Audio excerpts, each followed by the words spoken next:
Хайрлы кез қадірлі достар, хайрлы күн, добрый день, дорогие друзья. Сегодня я покажу мастер-класс по башкирской мужской хореографии. Значит, как и у многих народов, башкирская хореография состоит из дробушек, из переменного хода, в общем, очень богатая лексика танца. Буква А башкирского танца – это дробушки. Мы знаем, что лошадь была всегда в жизни башкир, как в мирной, как и в военной жизни. Поэтому, естественно, топот лошади лег в основу башкирской дробушки. Самая простая башкирская дробушка выглядит вот таким образом. То есть она условно состоит из двух частей. Первая часть – это топот лошади. То есть постановка каблука, носка и ступня левой ноги.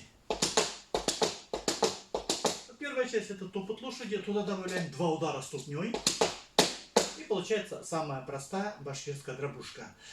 Разновидностей дробушек очень много. Допустим, дробушка с правой ноги, правая двойная, как я ее называю, 2 удара правой ногой, такая же левая двойная.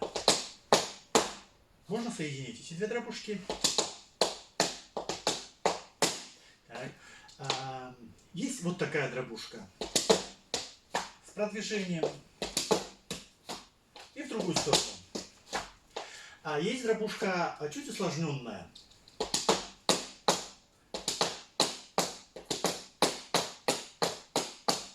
Есть более усложненная дробушка.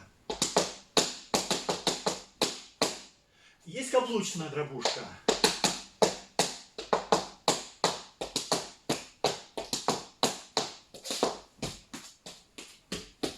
И так и далее и тому подобное. То есть вариантов бесчисленное множество. Буква Б башкирского танца – это переменный ход. Переменный ход у многих народов он примерно одинаков. Особенность башкирского мужского переменного хода – это очень устойчивая постановка стопы на пол. То есть башкиры являлись вотчинниками, соответственно, жили на своей земле и очень уверенно ступали на эту землю. То есть базово я объяснять не буду. То есть на 4 счета мы делаем 3 шага. Получается 1, 2, 3, 4. 1, 2, 3. Шаг с правой ноги, шаг с левой ноги. Причем, как вы заметили, мы очень твердо ступаем на землю. Это видно и в башкирской дробушке, и в переменном ходе. И буква В – это постановка рук. Башкиры содержали ловчих птиц, были одними из лучших охотников с ловчими птицами. Их даже приглашали на показательные охоты в царский двор. В охоте использовались и соколы, и орлы, и прочие птица. Соответственно, очень много мелодий, посвященных этим птицам. И, соответственно, полет этих хищных птиц лег в основу постановки руки мужского. Вот мы открываем руки, мы парим. Мы парим над землей, как будто сокол или как будто орел.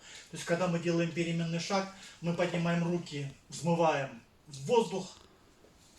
И когда ставим ногу на землю, мы превращаемся в джигита, мы превращаемся в хозяина. Выглядит это примерно таким образом.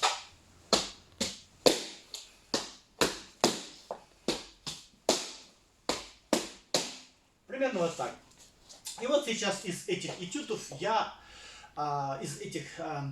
то, что мы сегодня прошли, станцую маленький этюд. Одна из самых популярных мелодий – это байк.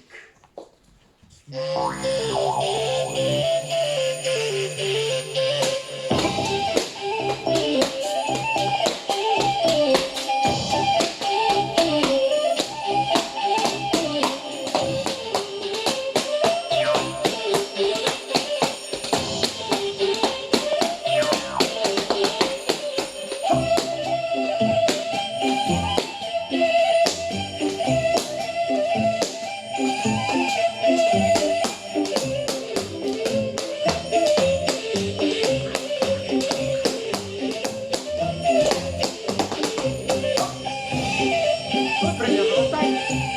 На этом первый урок подошел к концу. Спасибо за внимание.